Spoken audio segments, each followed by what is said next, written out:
afternoon, everyone, and welcome to the second episode of Lunch with TCCU for 2026. We're so happy that you're sharing your lunch with us today. On today's episode, we are speaking specifically to the entrepreneurs and potential entrepreneurs of St. Vincent and the Grenadines. Our theme for today's episode is empowering entrepreneurs, financing dreams. And on today's episode, we have Mr. Ivan Vaughan, Loans Manager here at the St. Vincent and the Grenadines Teachers Cooperative Credit Union. And we have Ms. Keisha Phillips, Training and Education Coordinator at the Center for Enterprise Development. Welcome and thank you for being with us today. Thank you very much. Good afternoon, everyone. It is indeed a pleasure to be here today as we explore the exciting journey of entrepreneurship and business development. Yes, and I know the both of you. Well, Ivan, go ahead and share your greetings. Yeah, thank you, Melissa, and thanks for having me on the program. And I know that we at Teachers Credit Union will always be there to support development and growth for small businesses.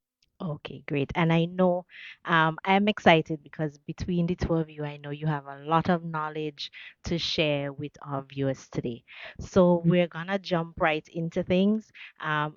Before we do, we want to encourage you to share the live with your friends. Tell everyone you know, especially if you know someone who is in the entrepreneurship space or maybe they're thinking of getting into starting a business or they have a little side hustle and would like to develop it more. So share the live, share the link and get them on so they can learn with us today.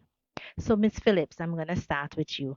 From your experience and from the CD perspective, what are the first steps does someone need to take or they should take when they want to set up a small business? Excellent question to begin, Melissa. Let me just again thank you for having me here representing the CED. And just for our audience's knowledge, the CED is a business support organization known as a BSO. We are a unit under the Ministry of Finance et al. Our mandate basically has to do with ensuring that we develop the MSME sector, the private sector in St. Vincent and the Grenadines. And so our services are wide and varied, but mainly technical support for MSMEs. The topic today is very, very crucial for these times. You asked about the steps. I just want to begin by saying that starting a business is one of the boldest steps that anyone can take. It is about turning your idea into action, making an impact. So today, I really want to remind you also that the success does not begin with perfection. Many businesses or many business ideas are started and they fail even before they get off the ground properly. Hence, it really begins with action. You have to take action to plan your business idea if you're ready to learn, to adapt, to stay connected, and be committed, then your business can grow into something that not only sustains you, that but it can grow to impact the overall economy of St. Vincent and the Grenadines through strengthening your community. So let us talk now about what steps count in doing this. Many of us, uh, or many of you who may be seeing this program, may be at the stage where you are just thinking about starting a business, wondering if your business idea is something that can work. And I want to stress here also, you may be a youth, you may be a student still in school or youth out of school, unemployed. And if you're thinking this, then let us look at just some of the principles that would apply that are practical and actionable for you in the short term so that you can use these as guiding steps to help you. Firstly, start with clarity of your purpose. So you define why you want to start the business in the first place. Some of us start businesses out of a passion. It may be out of necessity to gain something. You may decide, okay, I'm not working as I just said, and I need to find some way of earning a living, I may start a business. I may have a skill that I just have as a hobby, but then the feedback I may get from others may say to me, this is something that you can turn into a viable business idea, etc. And for many reasons, it can be as a result of poverty, it can be as a result of being made redundant from a job. Who knows? I may be made redundant having be be being injured in to such extent that I cannot perform my duties as I should on the job, but I may have skill sets or passions that I can use. And so, therefore, the first step is it's not about the money at first, but more along the lines of knowing what the problem is that you are going to solve in doing this business and why it matters. So, you have to think clearly about that. Have a clear mission that would help to guide you in your planning and to keep you motivated in doing this business. And then you validate your idea before you invest heavily into it. And by that I mean that it is important to test your service or your product that you're going to offer as a business with real customers. Um, so even by doing simple things as surveys, word of mouth, you have discussions with family and friends or persons close to you who may have tested your prototype or whatever you make or benefited from your services. Do small trials that money and time are limited on, right? So in a case like that, no, you can do a simple survey, and we all have access to different survey mechanisms around. Whether we use Survey Monkey, we have a lot of things, AI and all of that that would Yes. help us know. Besides that, we can draft up something. We can just do even walk around and talk with people, and we gather the feedback. All feedback would be important, whether negative, positive. We tend to see negative feedback as just not very constructive, but trust me, out of the negative comeback, you can find things in that you can turn into positives to Yes. improve on what you're doing. And so you adjust quickly, and this would help to give you the confidence that you need to build on your idea. A third step would be for you to understand the numbers. And here we go to financial literacy. This is non-negotiable. And I think Ivan here would agree with me being the loans at manager at the credit union here. Yep, Understand, that it yes, helps. It helps. it does. Yes. It is important for you to know what your costs would look like. So in planning, we don't expect you to be an accountant or a big mathematician, but you should be able to give some estimate or have some sort of um, record of what it may cost you to start this business. All that you need. And here you see you're already planning because you are starting to put things in order to decide what you can do and how fast you can do that. In understanding your numbers, you look at your startup costs. You would also look at a pricing strategy. I know here we have more of a copycat pricing strategy in St. Vincent. I always love to use the example of the chicken and chips industry. Everybody or barbecue, you see people selling chicken and chips or they're doing the barbecues. And I often wonder if they've sat down and done the figures in costing and pricing, because very often people find that you're losing. If they're really to do it, they are losing. A lot of things people forget to include in working out their pricing when they come to us. So that is very crucial. You have to think about things like your break-even point, cash flows, etc. And so at this stage, I want to remind us that profit is not just about revenue. It is not just about revenue. Profit really is about what remains after your expenses. We had a discussion recently, and there was an example of um, calculating profits. If you got donations, whether financials or in kind of what have you, towards what you're doing, how do you put those into your calculation to do your profits? That shouldn't be part of your profit because that was not a direct investment into your expenses Yeah. for doing what you're doing. And then we the next step for someone to do is to build their resilience and adaptability. By that, I want to say again, many, many businesses die before they even get off the ground. And so we should see setbacks as part of the journey. Everything is not going to go smooth sailing from the time you think of it or you started. What matters is that you are willing, are able to learn quickly from whatever lessons learned or whatever experiences. You adjust and you stay committed to the cause of the business. So, Ms. Phillips, would you say it's important for entrepreneurs to do an in-depth analysis of what, I don't like to use the word problems, but challenges that they may face ahead of time? I'm going into the food industry, so maybe scarcity of raw materials could have an impact. How can I find maybe multiple ways, and then we look at how do we address the challenges that may come. So that is what you're saying is necessary as well. All of these things should be considered when you're thinking of starting a business. Now, if you're thinking of starting a business, if you have not started yet, and even if you've already started, this is where we at CED come in.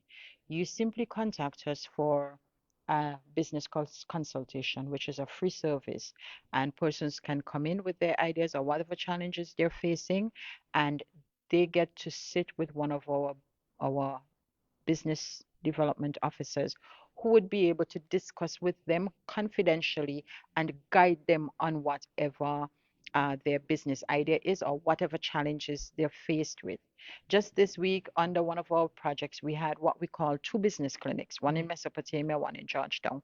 CD conducts these business clinics in rural areas where we go out into the fields, we do mini training sessions, and we encourage persons in the communities. They can come in and meet with our technical team and get these same advice and services, which they normally do not access unless they contact us or come into Kingstown. Okay, So we're going out there to to them. meet them. Yeah. So if you're listening and you really do have issues or you're thinking of starting something, but you're not sure how to proceed, you're not sure about the idea, this is where we come in and you can contact us and we would be happy to set up an appointment for such persons to give them the advice. We don't just, and advice and counseling is not something we just do one off. So I come today and I talk with Ivan and that's it. No, at CD, we hold on to Ivan's hands and we're guiding him along the way for as long as he is willing to work with us. Okay, great.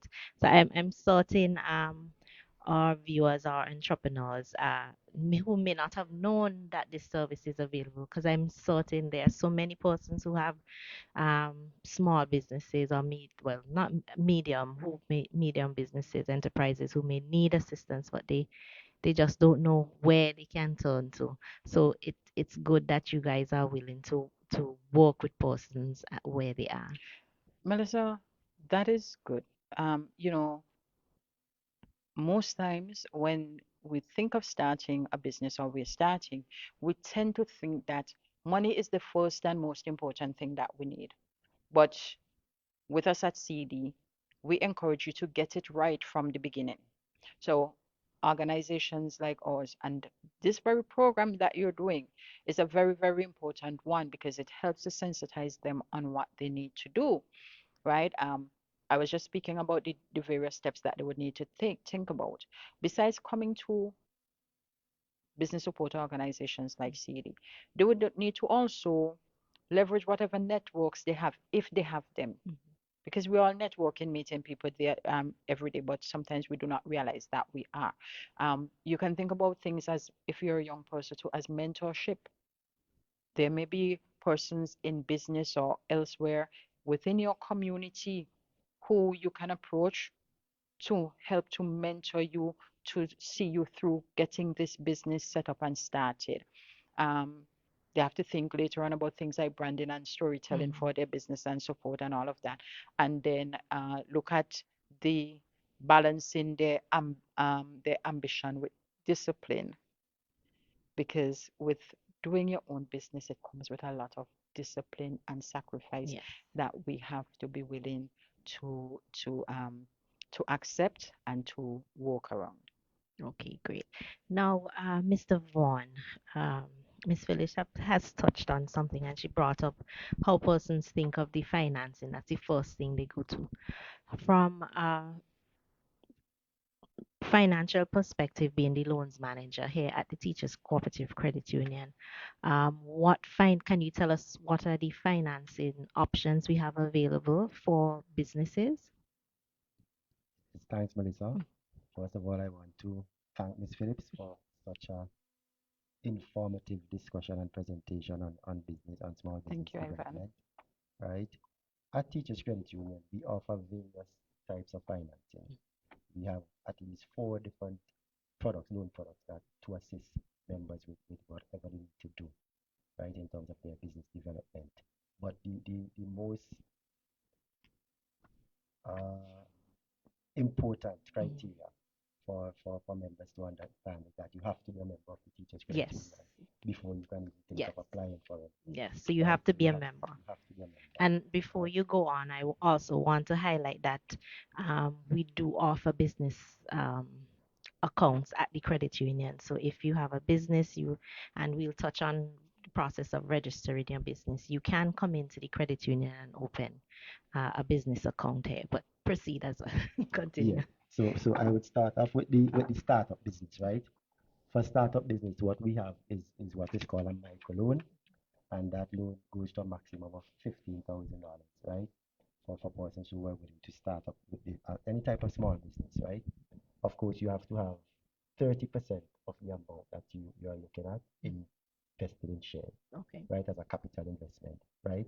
The interest rate for that type of product is because, of course, it's a business, so it ranges from 12% to 15%, Mm. right? There's a processing fee of I think is about 30%, right? That you'd have to, well, it works out at about 0.33%, Okay. right?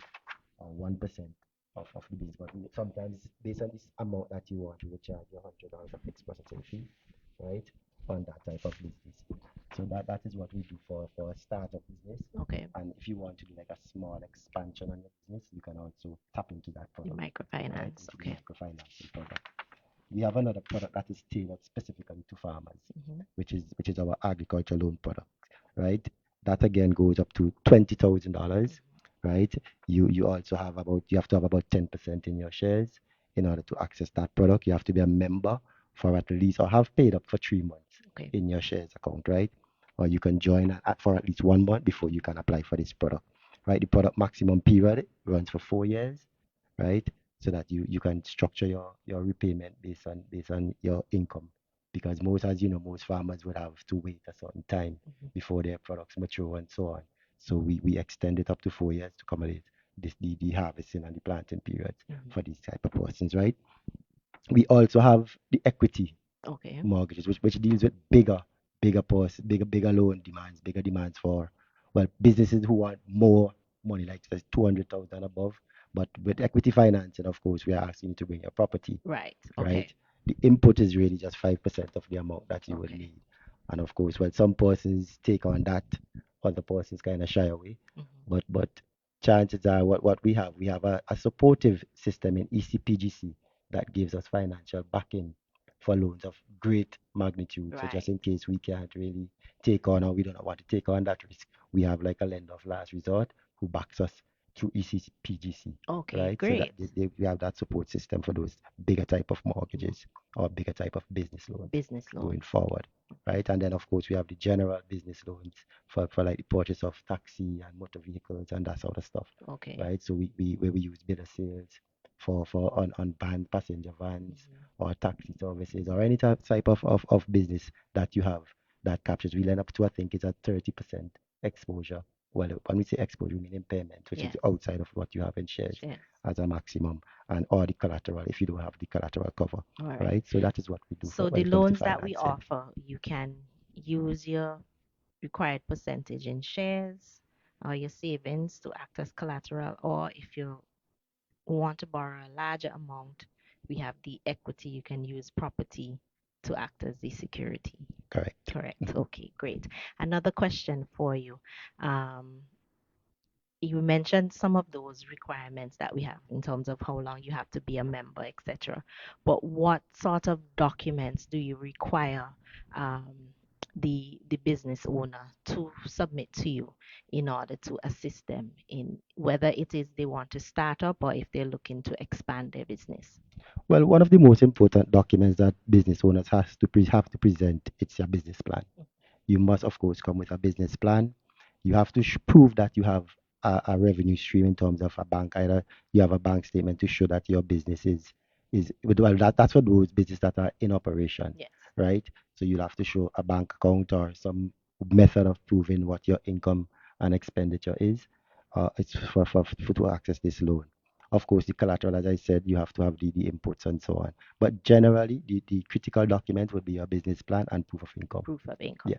So, Ms. Phillips, based on what Mr. Vaughn just spoke about, we're looking at what assistance, or if any, the CD provide for businesses in one, setting up their business plan and how important is it, and then as well as record keeping, because we know that we have a lot of persons who have small businesses and they can't tell you how much money they make, and they too have the habit of mixing the funds, so they don't pay Exactly. themselves. They use the revenue they make as their personal income. So can you dive into that first a bit, please? Sure, Melissa. As I listened to Ivan speak there, I was thinking of the business plan and record keeping. Now, if you are now starting a business, you would not have records. And you're quite correct. Many MSME owners and operators, some of them have been around for years, and they they still have not mastered the art of keeping records. It's a discipline, Yes. as we put it. Some attempt to, and they tell you, honestly, sometimes I can't even keep up, right? But if you have your records and you're already an established business, I spoke earlier of business counseling and advice. This is where you would come in for your business counseling and advice with us at CED. If you have records, you bring them with you because that would help our officers in developing your business plan or your business proposal. Because some institutions, depending on how much monies you're looking for, may only require a business proposal. For larger amounts, then they require the business plan. And really, a business plan is what we often refer to as the Bible of your business. It's a written summary and description of your business, whatever activities and plans for the future. So you follow that step by step with financial projections that your financial institution, your loans officer would look at to determine whether or not this business is worthwhile investing X amount of monies in, whether or not they think this is going to be viable, right? Now, CED offer business plan writing as one of our services. Okay. We also help entrepreneurs for small fees to put together their financial statements. Okay. So you may have your records, you don't have them in order. CED can do that for you. Business plans, there isn't a set price for one business plan. Okay. It varies according. Now, once persons are seeking funding, as in applying for a loan or even accessing grants, then they would need to have a formal business plan done. And this is where our expertise comes in. I know sometimes people may approach somebody who they think might have done accounting in school, college, you understand accounting, and a lot of stuff are available online now. You copy something or what have you. But we have to be careful with that because when you bring that before the financial institution, don't think that they're just going to see a written document and they're not going to assess to ensure the viability of the plan. So how can CD help you here? Again, we provide services in business plan writing. Our plans are written by trained and certified business Mhm. development officers on our staff, and this comes after some consultation. So you would need to see a business officer by appointment, and we do appointments on mornings between 9 and midday Sometimes in rare cases we do afternoon. And in light of everything now, of course, there are times when we're flexible. We have to meet you. If we have to do that consultation with you virtually, Mhm. remotely, fine. We facilitate our clientele as best as we can. And based on the discussions and what you want and what is advised, then the business officer will be able to guide you. You may determine, I want to go for $50,000 from Teachers Credit Union. But in reality, when our officer meets with you and assess everything, you only need 20,000. Okay. So why are you going to put yourself in more expense to take this big loan when you really don't need that Yes. amount of money? So a lot of things would be taken into consideration. How long does it take? It depends on how much research and so forth, especially for a new upcoming business that you don't have any records, you don't have anything at all. Our officers would have to do their research, and there's some people who get into industries that are not, you don't find data readily available to put into a plan, and Mm. that calls for additional or extensive research, etc. Um, you may have to conduct some market research and all of that. But Okay. in doing this also, it brings me into the next point. Perhaps it's a question, I may be jumping ahead, that to access or be applying for the loan, I know the businesses would need to be Yes. formalized. And that's what takes us into registration. Yes. When we speak of formalizing, yes, you need to ensure that your business is registered. Mhm.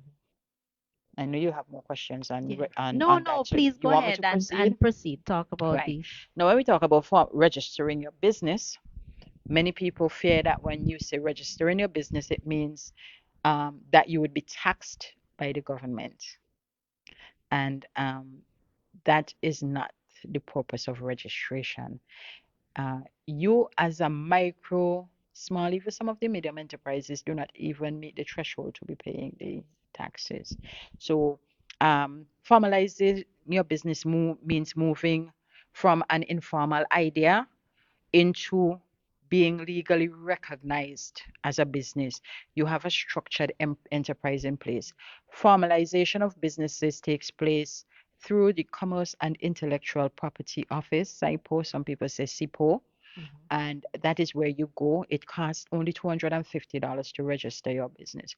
One of the things you'll have to consider is what legal structure you're taking. Am I going to be a sole trader, meaning it's sole proprietor, meaning it's me alone in my business, or am I going to have partnership, or or am I going to develop into a corporation or something? Well, Okay. as small, we're speaking small, so I'll Yes. stick with partnerships and sole proprietorship in this But before case. you go on, Miss Phillips, how important is it in terms of liability to distinguish the type of business you're establishing? As in the legal structure. Yes, the legal That is structure. something for you to determine.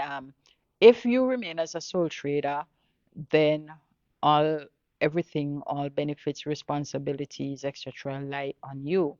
Mhm. Whereas if you have a partnership, then everything is shared, whether your day-to-day operations, even down to your profits, your dividends from your business, that would be shared. Mhm. The legal responsibilities towards your business, etc.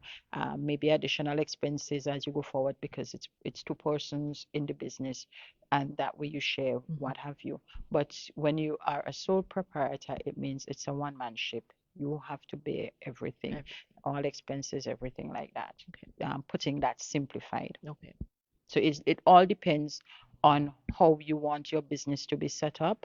And sometimes some people may say, yes, it's my business idea and I want to keep this, but you may not have the capital to invest in starting the business. And you may have someone who is willing to go into partnership with you to do that. That Okay. is something you can explore, looking at pros, cons. In business, we often talk about the SWOT Yes. analysis, which would come into the business plan, which is where you're going to explore and look at your strengths, your weaknesses, your opportunities, and what threats. So all of these things you would you would have to consider and make a firm decision. Also, with formalization comes the business name. Yes. When you go to SIPO to register a business name, you're not just going there and right away you get the certificate, because they also would have to look into doing the research to ensure that that business name is not already registered. So if it is, sometime it maybe even be a bit too close to something else, SIPO would advise you either you change this or you change what you have, etc. Right. And I'm glad you touched on that because we have sometimes we start businesses, we have our name, the business may be popular, but we have never legally established the business with SIPO, and somebody else comes along and they have that name and they can then go ahead. Is that something that can happen, that they can go ahead with the business name because that original name that, let's say, I may have had for 5 years hasn't been registered? Is that If something it's who first goes and legally registers registers the it with name? So SIPO. therefore, So if when SIPO checks their records, it's already registered. mhm, Whether 10 years ago, what have you, it's already in mhm, existence. So you can't go and register in that name. name. But So, if you had not registered, well, you can always argue I had this name before, but it was not legally registered. registered. So then the person who now has the legal name for the enterprise that they're doing, maybe it's not even in the same industry, they can then, is there any legal ramifications for me who's been in one industry operating under this business name now that another person has registered the business name? There might be. I'm not a legal expert, but this is where SIPO Mhm. would have to Right. advise. Okay. Um, I can say if the name was already in existence and I go ahead, what have you, even if the new business taking the name is not yet registered, even doing a simple thing as your label for your product, Mhm. right?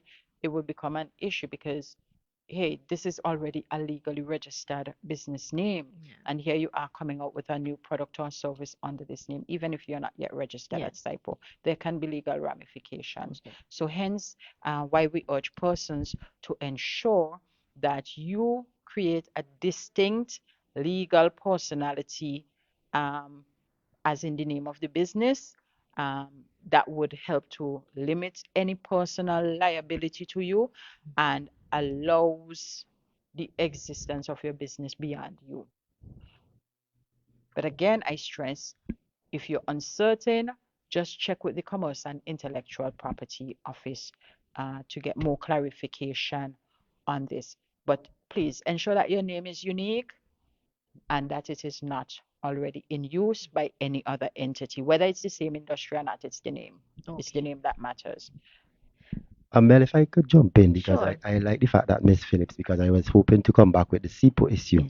So I'm glad that Miss Phillips initiated that conversation because with SIPO, based on the registration of the business, that also can limit because based on the type of business, whether it's a partnership, a sole trader, limited company, whatever have you, that can restrict the amount that you are allowed to borrow based on the Ah. clauses of the company, Okay. right? Yes. So that is something. The other thing that we have to mention is that once you are registered with SIPO and you come for a loan, that debt ought to be registered with SIPO as well. As oh, Yes, okay. so that is Yes. something that we have Yes. to also bear in mind. Right. Yes. Okay. Also, in formalizing or registering your business, when you are going, ensure that you have these documents. Please permit me. Mm. Um, of course, you must have your completed registration forms. I think those are available online. I think SIPO's website, they have them there that you can download. We have some at CD that you can get a simple form to complete. So this is where you're going to enter your business name. So think carefully, make sure you have.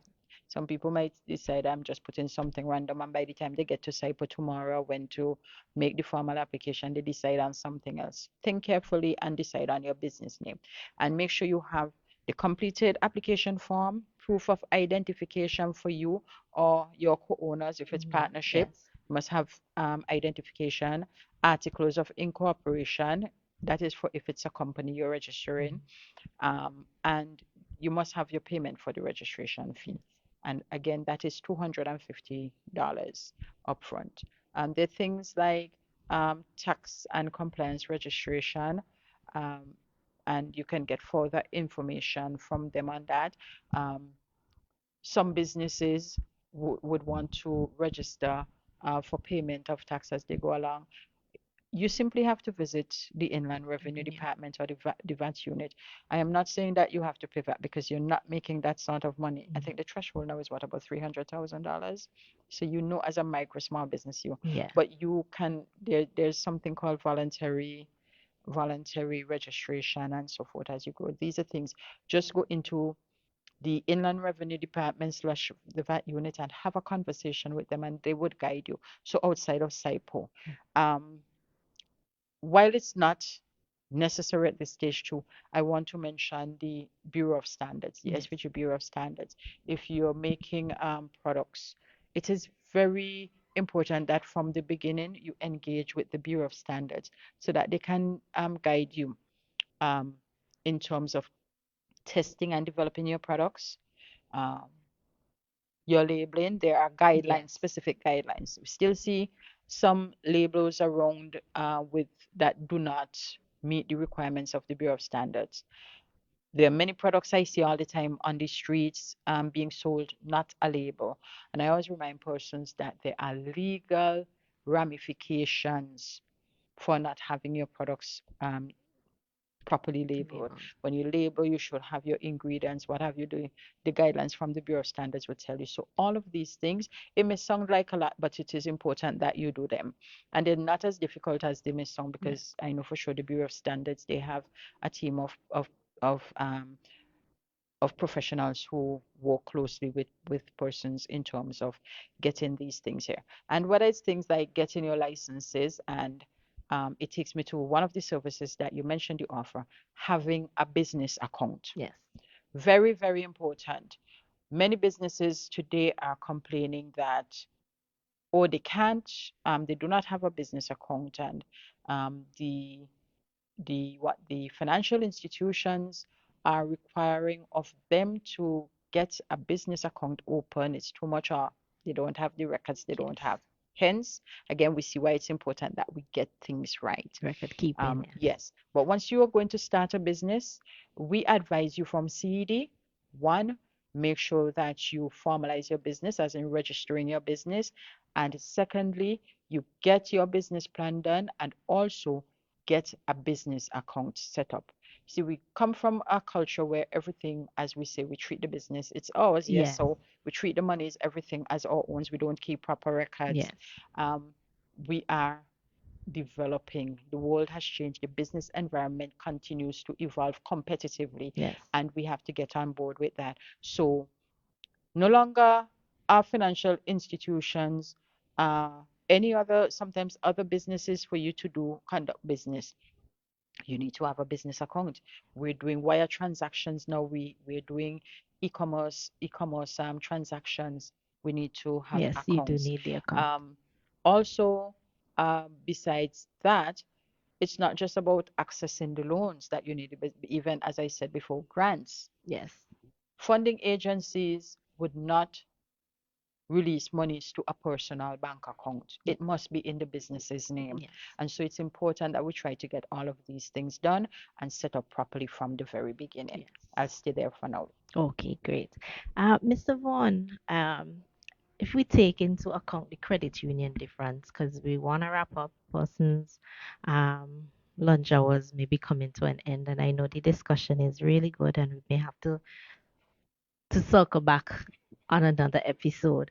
But when we look at the credit union difference, what would you say, um, uh, how can small businesses benefit from seeking financing from a credit union? Which financing, many of them would even not be on our shores. Mhm. Accessing finance is one of the major challenges that MSMEs would identify as their main challenge. It is a big problem right throughout the Caribbean, so not just St. Vincent and the Yeah. Grenadines. Well, from the credit union has the unique perspective in the sense that we are here, we are a membership driven organization. So we would, despite some of our policy conditions, we try to assist members. So we are a bit more lenient in terms of Despite we might say, oh, XYZ might be the case, based on the case that is presented before us, we might be willing, I would say, to extend certain level of risk Yeah. just to accommodate a member from time to time. Yeah. But of course, we have terms and conditions that we have to make sure that certain Yes. I's are dotted and Yes. T's are crossed. But I think the credit union is a bit different in our willingness to assist and to ensure that our members succeed in Succeed. their endeavors. Yeah. So I think that is the main I think what is the main difference between us and probably say a banking institution. Yeah. Okay. Yes, I'm glad. I always like persons to know the credit union difference because we aren't just a financial institution. We are working to empower our members, and one of the ways in which we do that is to help them to establish themselves. If they're looking for entrepreneurship, we do that. Um, so in wrapping up, Miss Phillips, any closing remarks, any reminders? Yes, from CD standpoint, thank you, Melissa.